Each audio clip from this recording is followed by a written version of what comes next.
Em 90 segundos tu não faz nem um miojo, mas eu te ensino as matérias que tu tem até nojo. Então senta aí e começa a quebrar a TP pra ter energia pra tua mente processar e entender que a probabilidade de você ir bem no Enem tá ligada direto aos meus raps também. Então começa com humanas, só sei que nada sei, mas sei que saí da vida e pra história eu entrei. Se o clima esquenta e tua caneta falhou, fica tranquilo, a esfera dela dilatou com calor. Eu sou flúor com oxigênio, dá pra completar, evoluir melhor que o Darwin poderia imaginar. Se tinha uma pedra no caminho, pode crer que eu já chutei absoluto no rap. Eu nasci pra ser rei, crio uma sociedade aos modelos de Durkheim. O mecanismo dela própria é que diz pra onde vai minha inspiração. Thomas Edison dizia: é 1% e o restante o trabalho que faz. Então senta o rabo aí que eu vou te ensinar. Sometimes rap is the best way to learn, rapá. Eu não compreendo, pero não puedo hacer. É só estudar e ouvir as dicas que eu dou pra você. Confere suas respostas e faz tudo com calma. Manda bem na redação, faz do fundo da alma. Esse é o tópico frasal, ainda tem argumentação. E a resposta pra você eu deixei na conclusão. Se tá nervoso, se acalma pra mandar bem.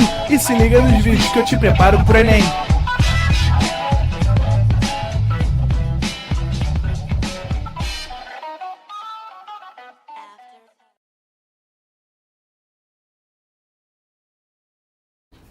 Estamos ao vivo, estamos online, Leandrinho.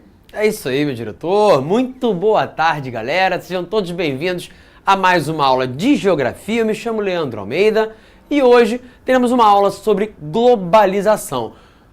Kirovski já está dizendo ali com muitas exclamações que é um assunto muito importante, concordo com você. Assunto todo ano cobrado em provas de vestibular, incluindo a prova do Enem.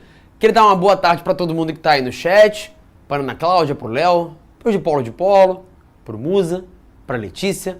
E também para quem está ali na plataforma, Larissa, a Daniele Fernandes, a Bruna Soares, que diz que tá nem aí pra minha aula. Falou só, eu espero. E falou assim, eu espero conseguir ver uma aula ao vivo do Arthur hoje, hein? Vai ver, daqui a pouquinho vai ter aula de física. Mas antes disso, tem uma aulinha de Geografia 1 e uma aulinha de Geografia 2. Estão me perguntando ali, o Romerson, sobre o café. Hoje não tô com café não, tô com o glorioso copo do poderoso Mengudo, né? O malvadão, mas ele tá cheio de água, que eu tô tentando fazer um processo de descafeinização na minha vida.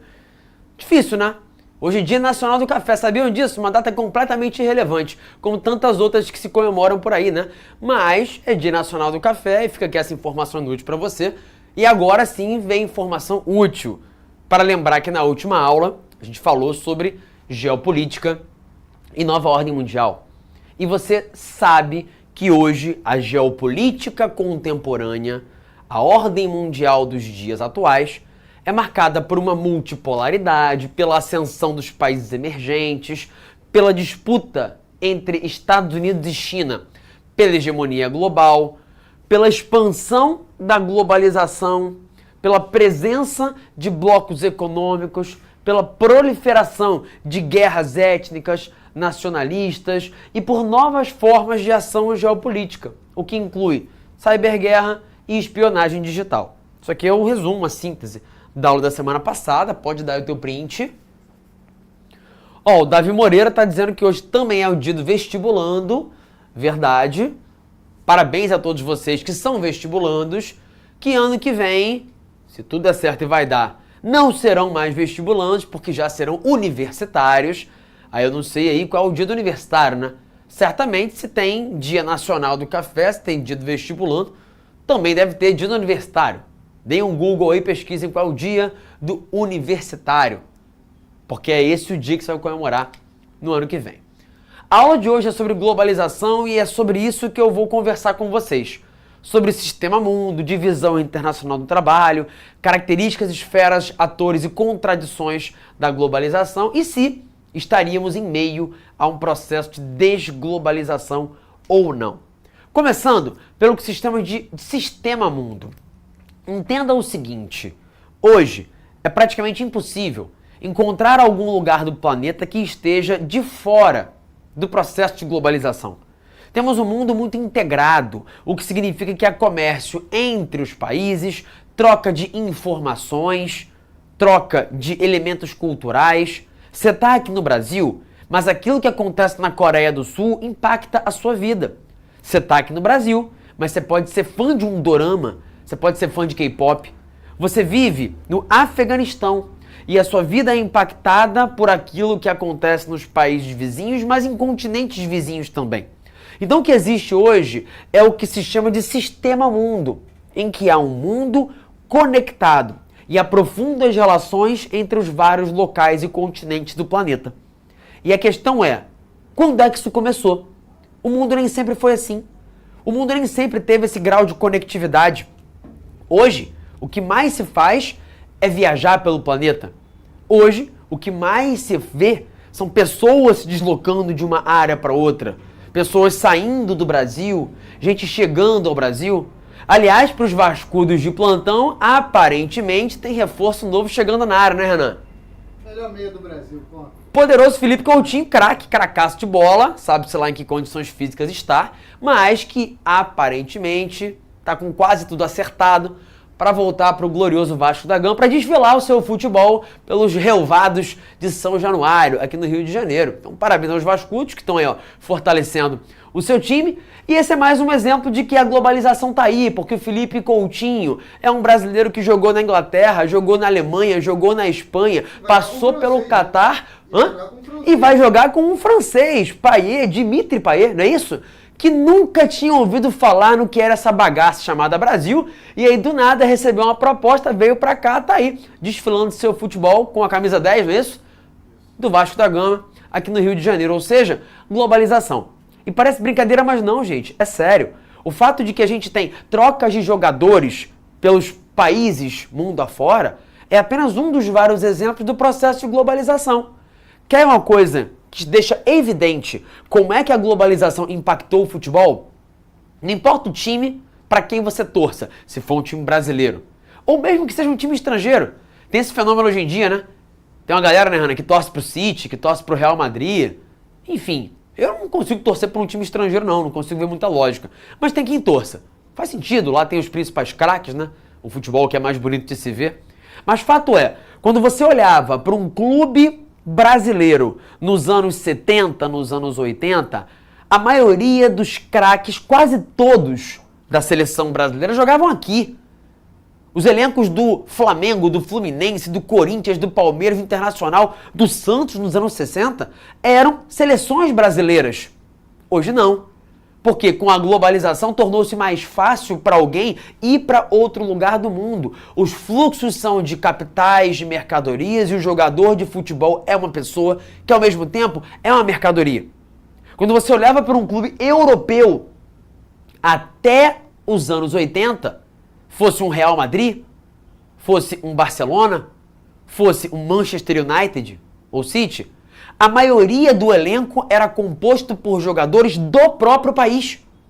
A maioria dos jogadores do Real Madrid eram espanhóis. Dos jogadores do City eram ingleses. Hoje não. Desde os anos 1990, foi criada uma legislação na Europa que permite que alguém que é francês possa jogar na Alemanha, na Espanha, em Portugal, e não seja contabilizado como estrangeiro, porque ele é um europeu. Ele é comunitário. Esse é um reflexo da integração europeia via União Europeia.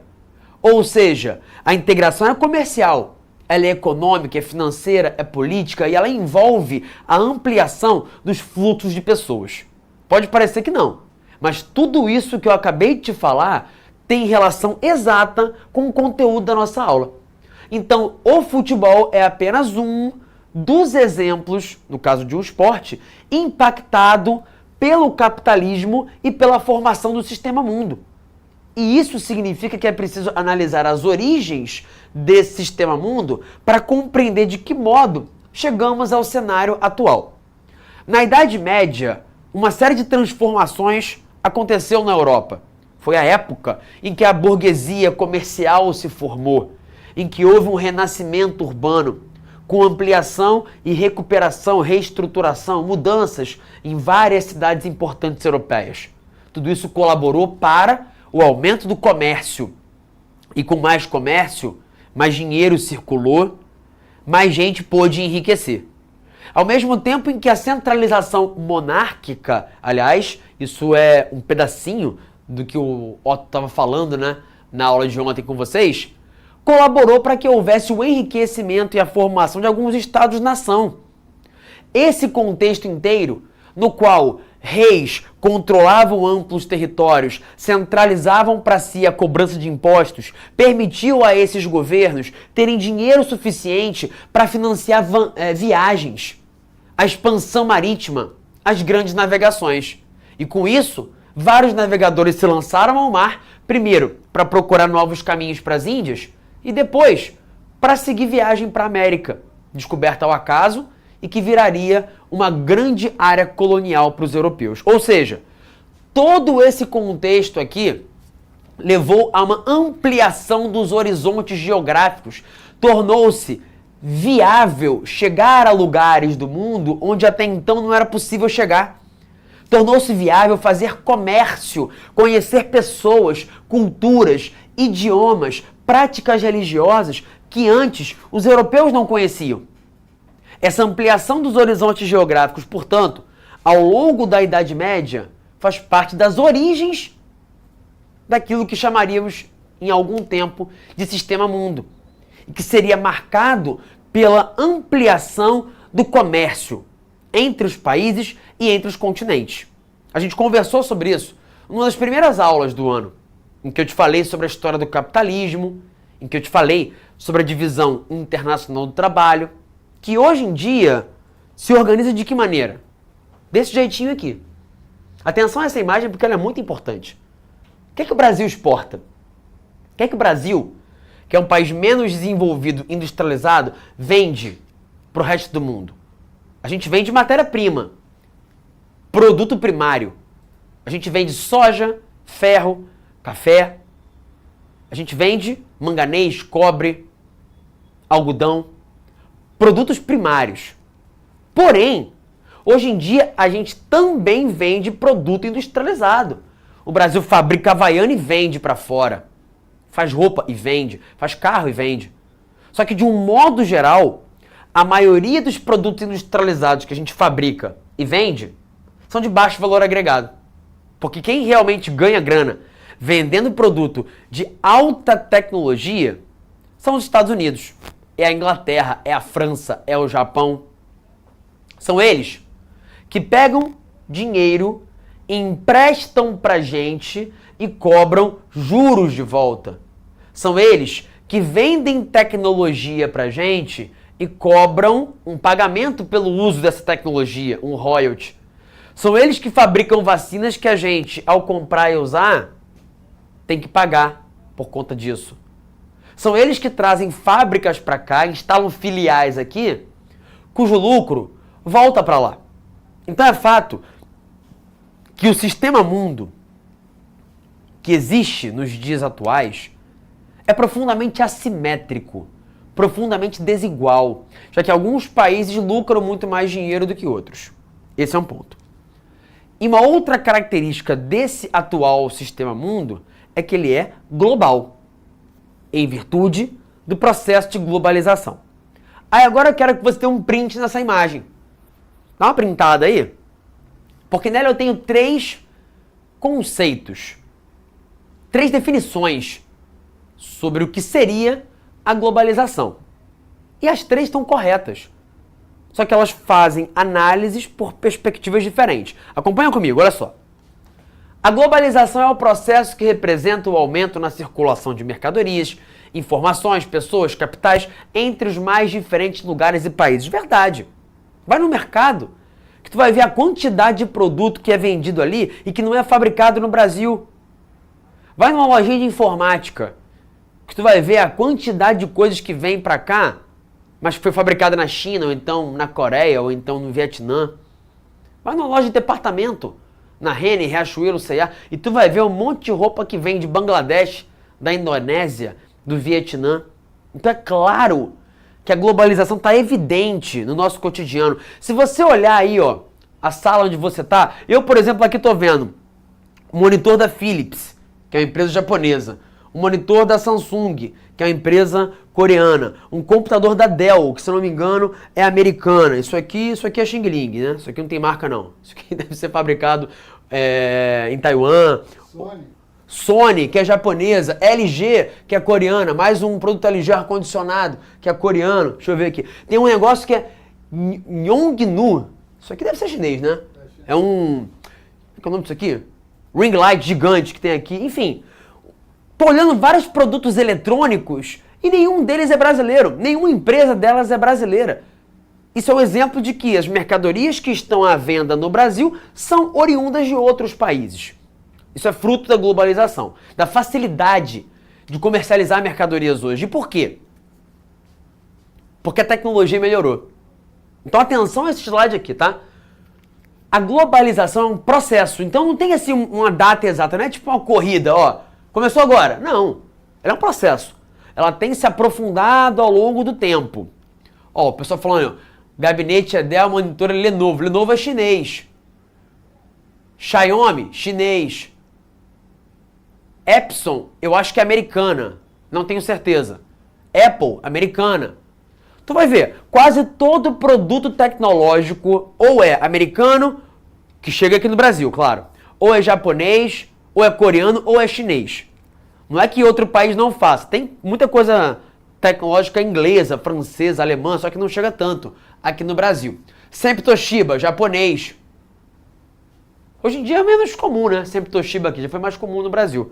É que a Samsung e a LG dominaram tanto a área de eletrônico que elas tiraram espaço de muita coisa. Ah, olha o positivo aí, ó. Positivo. Boa, o Ângelo lançou positivo ali. Positivo, marca brasileira. E sabe o que a Positivo faz? Compra um monte de peça chinesa, japonesa, coreana, monta os negócios e bota uma capinha de plástico que ela faz e cola o selo, Positivo. Então assim, a fabricação daquelas peças não é brasileira.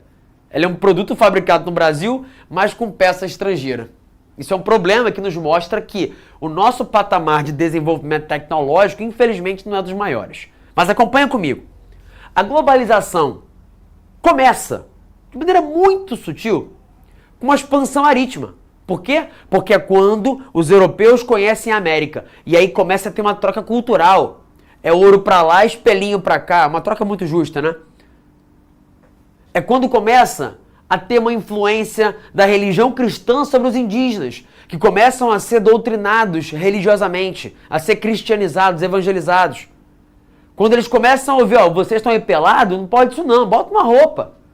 Tem que se vestir, não pode ficar pelado pela rua não mostrando as partes. Isso é exemplo de troca cultural, fruto da globalização, em virtude da expansão marítima.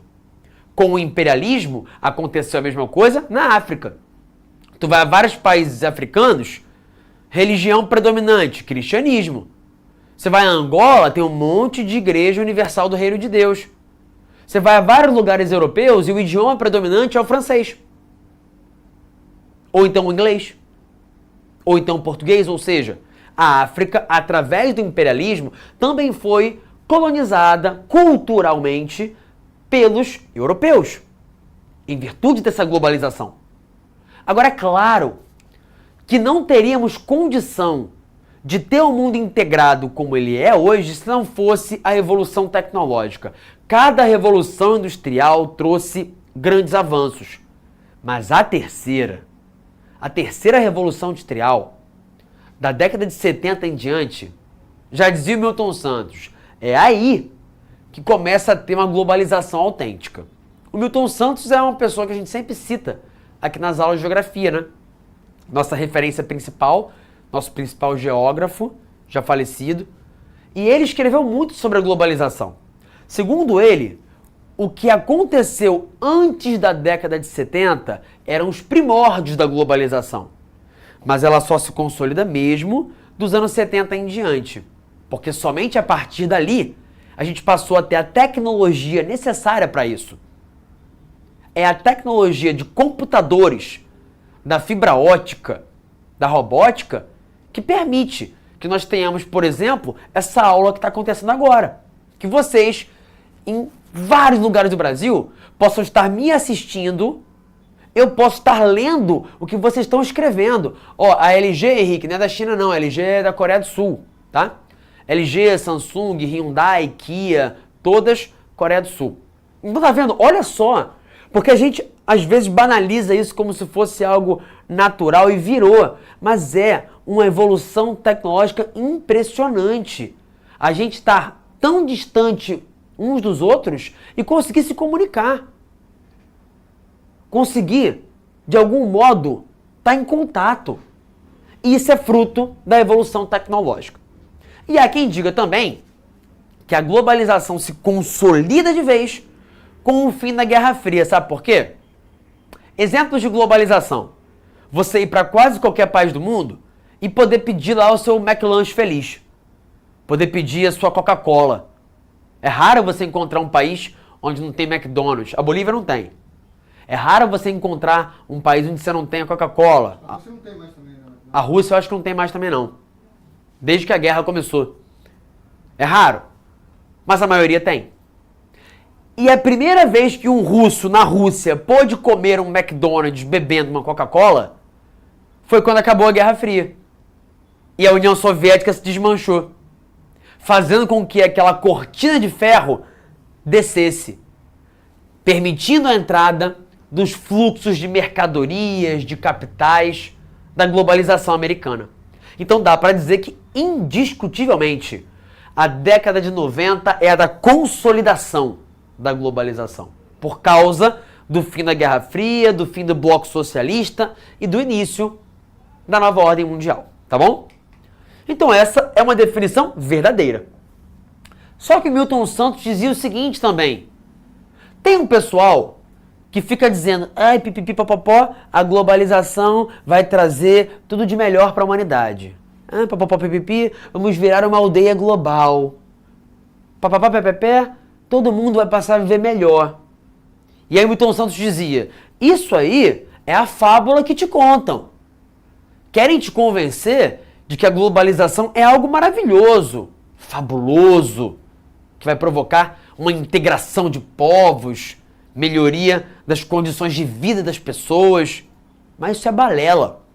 A globalização, dizia Milton Santos, é perversidade, porque ela está aumentando a desigualdade, ela está excluindo pessoas, ela está impedindo que muitos tenham acesso ao que apenas poucos conseguem. Então dá para alegar que sim, a globalização é um processo excludente, que evidencia diferentes estágios de acesso e apropriação de informações por parte das pessoas. Vocês, felizmente, têm alguma condição socioeconômica que os permite ter um smartphone ou um computador, um tablet, internet, ou seja, algo que te garante o acesso à informação que eu estou te dando. E o miserável que nasce na rua ali, filho de um casal de cracudos, em situação de rua, embaixo de um viaduto no Rio de Janeiro? Esse miserável está integrado na globalização? Está bem integrado? Ele tem a possibilidade de desfrutar das maravilhas tecnológicas que a globalização produziu? Não. Então, sabe, é esse o ponto. Não é que a globalização é ruim, é que ela não chega a todos do mesmo jeito. Então tenha atenção a esse tipo de palavra. Excludente, desigual. O miserável que mora lá na rua, que não tem o que comer, que é viciado em drogas entorpecentes como crack, não está excluído da globalização. Às vezes ele está ali, ó, vegetando e tem um telefone celular. Às vezes fruto de roubo. Às vezes o cara está lá vendo o YouTube, mas ele é integrado à globalização do mesmo modo que quem tem muita grana? Não. Ele é um integrado perifericamente, entende? Ele é um marginalizado, ok? Então, o conceito 2 é verdade. E o Milton Santos dizia, pessoal, a globalização não é fábula, ela é perversidade, mas ela pode ser boa. A gente precisa pegar esse avanço tecnológico e usar para o bem. A gente pode usar a robotização para poupar trabalho, para fazer as pessoas precisarem trabalhar um pouco menos e poderem aproveitar mais a vida, descansarem mais, para não terem que trabalhar 16 horas por dia. Vamos usar a tecnologia a nosso favor. Vamos fazer uma outra globalização. Esse é o nome de um título de livro dele, para uma outra globalização. em que ele sugere que a globalização que se aprofunda dos anos 70 em diante poderia ser melhor se a tecnologia fosse melhor utilizada e não ficasse a serviço predominantemente de algumas poucas grandes corporações e alguns poucos países. Tá bom? E aqui temos uma terceira conceituação, que diz que a globalização é a fase atual do capitalismo, caracterizada por uma grande integração, porém por uma grande fragmentação. Verdade, vou te explicar isso melhor em alguns instantes. Prossigamos, que eu quero ver se tem alguma dúvida. E eu quero que você, enquanto isso, olhe para esse esquema, que virou um esquema clássico. Tem um monte de questão de vestibular que usa essa imagem, que eu vi pela primeira vez, acho que é a origem dela, num livro de um geógrafo britânico, chamado David Harvey. Vivo ainda, considerado um dos maiores, se não o maior geógrafo vivo nos dias de hoje. E ela fala sobre a chamada compressão espaço-tempo. Por quê?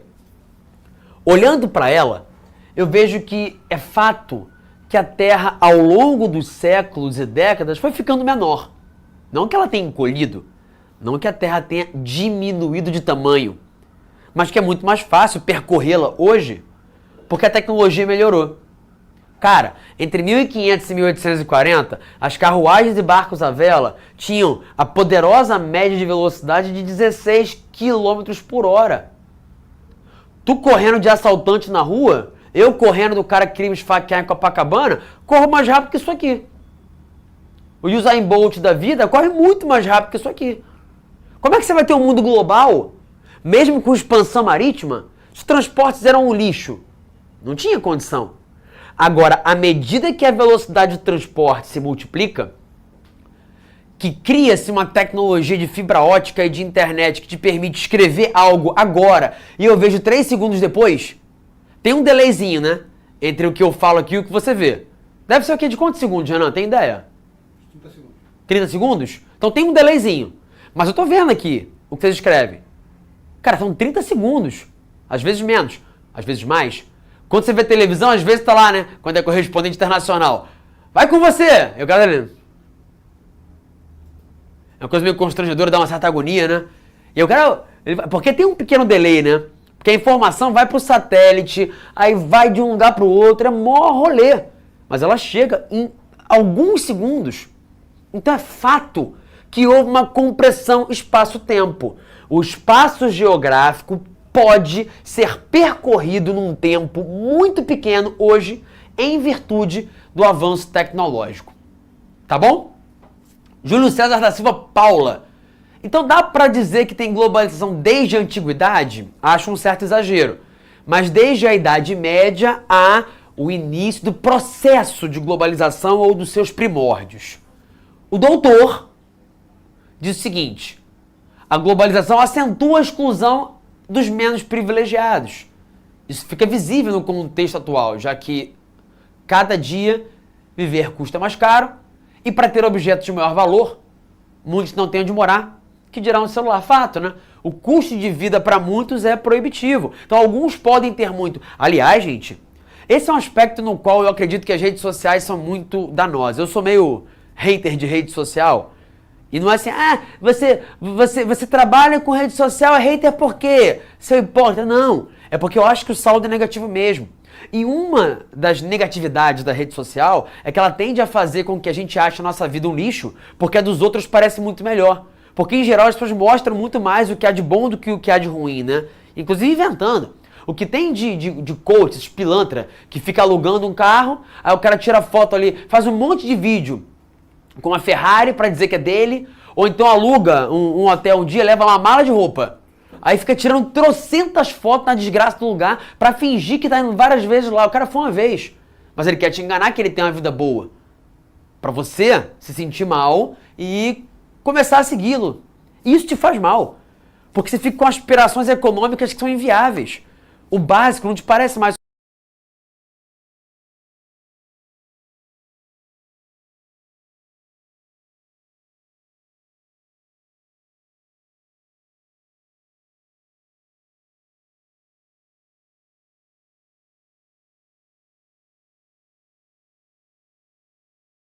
suficiente. Você quer mais. Só que não dá. Não dá para todo mundo ter mais. Por quê? Porque os recursos são limitados. E quando alguns têm absurdamente mais que os outros, de fato, esses que têm menos vão ter uma limitação muito grande de ascender socialmente. É claro que dá para um cara que nasceu um pé rapado virar alguém com muita grana. Dá, mas a chance é muito pequena. A mobilidade social para quem nasce muito pobre é baixíssima. Agora, se o cara nasce milionário, pô, ele tem chance de virar multimilionário. Porque ele já parte um patamar muito acima. Se o cara é filho de um bilionário, ele já nasce muito rico, né? Então, claro que ele vai conseguir multiplicar o patrimônio. Esse negócio de sair da zona de conforto é mole para quem já tem uma condição maior. Para quem é um lascado, é realmente muito complicado. Prossigamos. Pois é, né? O cara fala, ó, eu tenho um curso de como vender curso. Comprando meu curso, eu te ensino como vender curso e você me torna rico. Você ficar rico mesmo? Não vai ficar, não. Olha aqui, outro ponto importante. Quem promove o processo de globalização? Muita gente. Porque não é assim, o fluxo acontece, tem que ter gente. Eu estou promovendo globalização agora. Vocês também. Quando a Ana Cláudia fala Silvio Santos versus Luciano Huck, eu estou imaginando já um UFC. Porque hoje em dia, esse é um dos eventos que as pessoas fazem, né? Não é nem um UFC, aquele Fight Music Show, sei lá. E são as lutas mais bizarras possíveis. Aí tu bota um cara de 1,50m pra botar um cara de 2 metros. Aí tu bota um cara que luta sumô pra lutar contra um cara que é boxeador.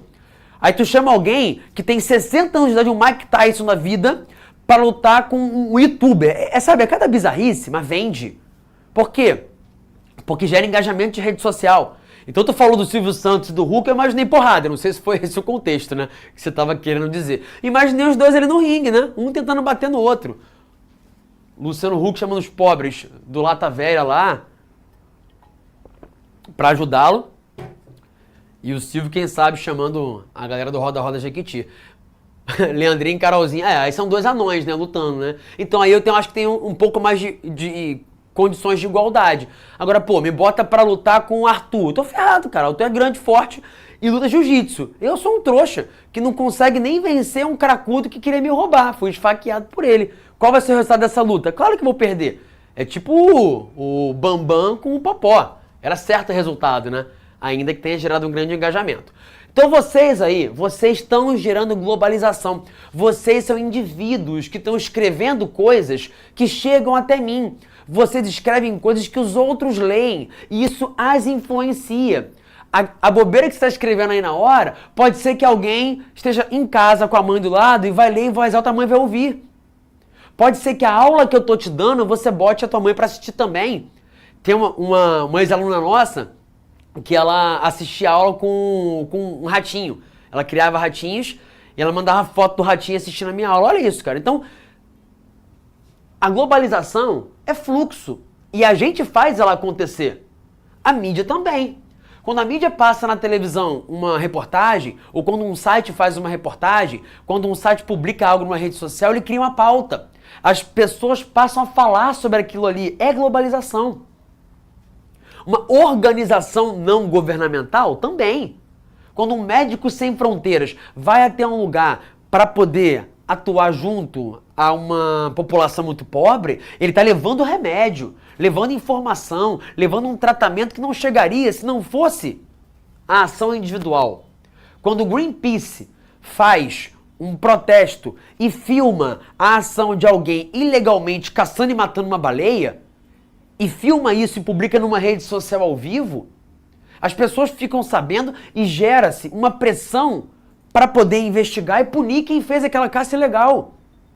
Então o que eu estou te falando é que a globalização é promovida por várias forças, vários atores, vários agentes, incluindo investidores institucionais, cidades globais, blocos econômicos, mas existem 3 forças principais.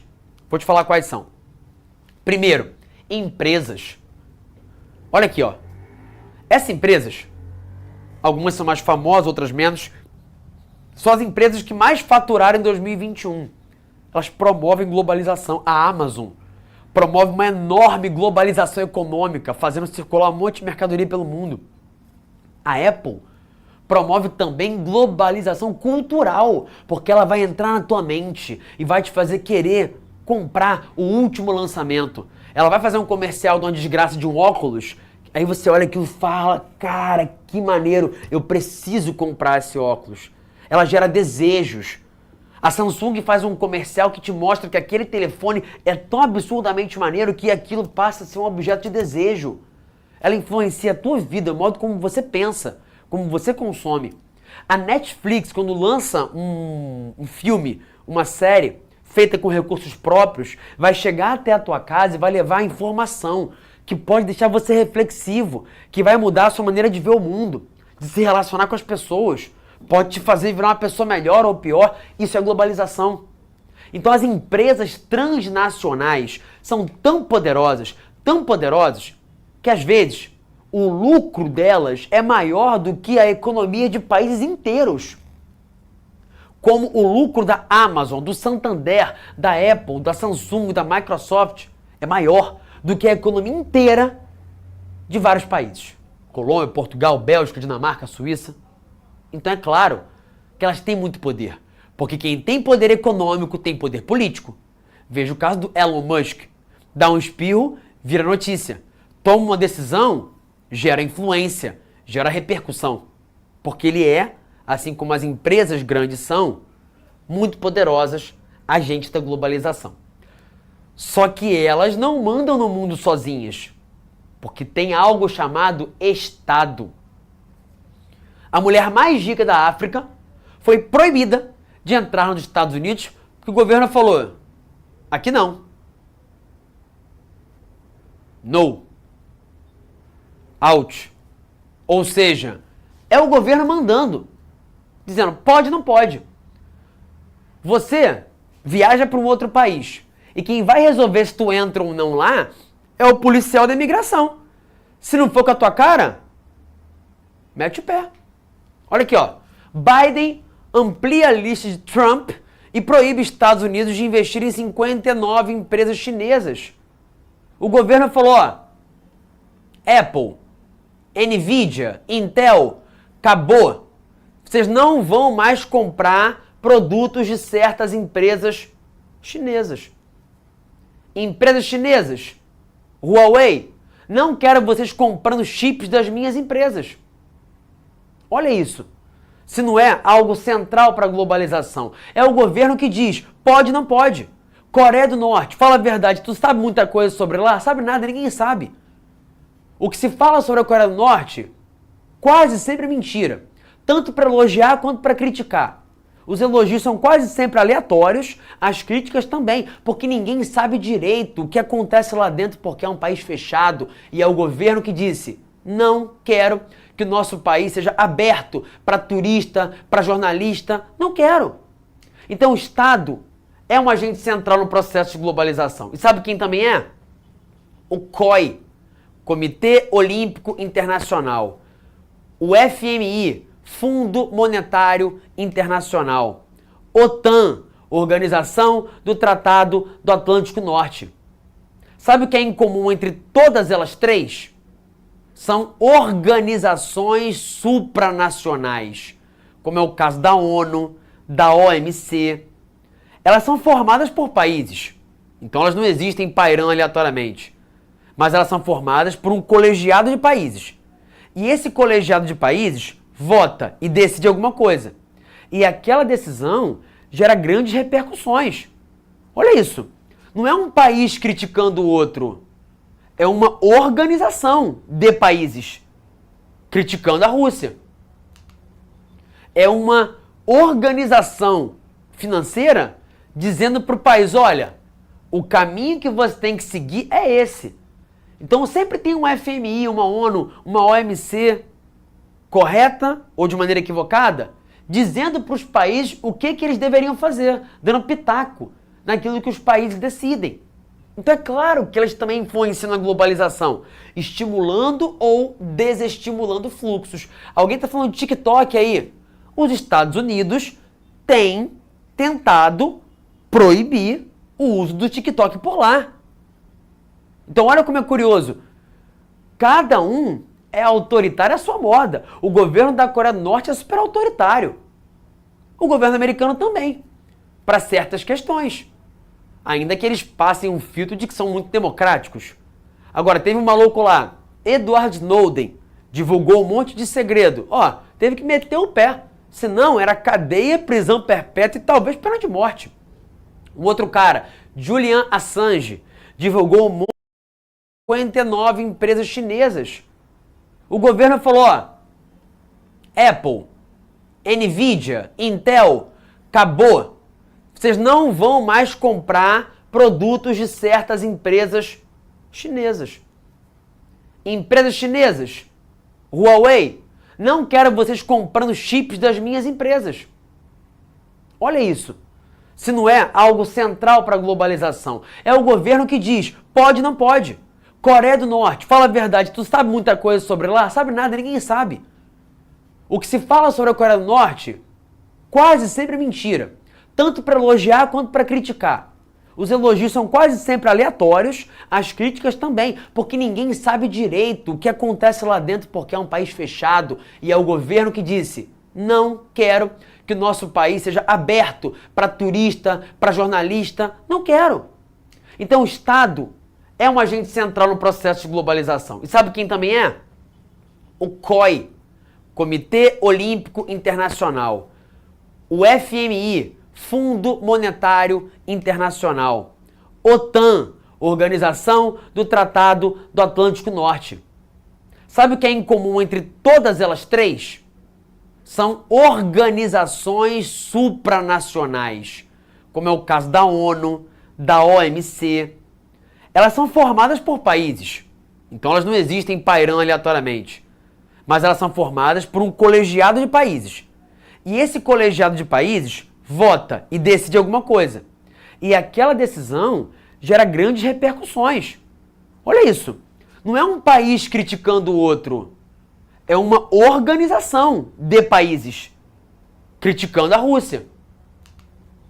É uma organização financeira dizendo para o país, olha, o caminho que você tem que seguir é esse. Então sempre tem um FMI, uma ONU, uma OMC correta ou de maneira equivocada, dizendo para os países o que eles deveriam fazer, dando pitaco naquilo que os países decidem. Então é claro que elas também influenciam na globalização, estimulando ou desestimulando fluxos. Alguém está falando de TikTok aí? Os Estados Unidos têm tentado proibir o uso do TikTok por lá. Então olha como é curioso. Cada um é autoritário à sua moda. O governo da Coreia do Norte é super autoritário. O governo americano também, para certas questões. Ainda que eles passem um filtro de que são muito democráticos. Agora, teve um maluco lá, Edward Snowden, divulgou um monte de segredo. Ó, teve que meter o pé. Senão, era cadeia, prisão perpétua e talvez pena de morte. Um outro cara, Julian Assange, divulgou um monte de segredos de Estado americanos. Inclusive, ações ilegais americanas, torturas. O que aconteceu com ele? Ó, teve que fugir, senão havia o risco de ser preso e condenado à morte. O governo americano agora está falando, olha só, não quero mais TikTok.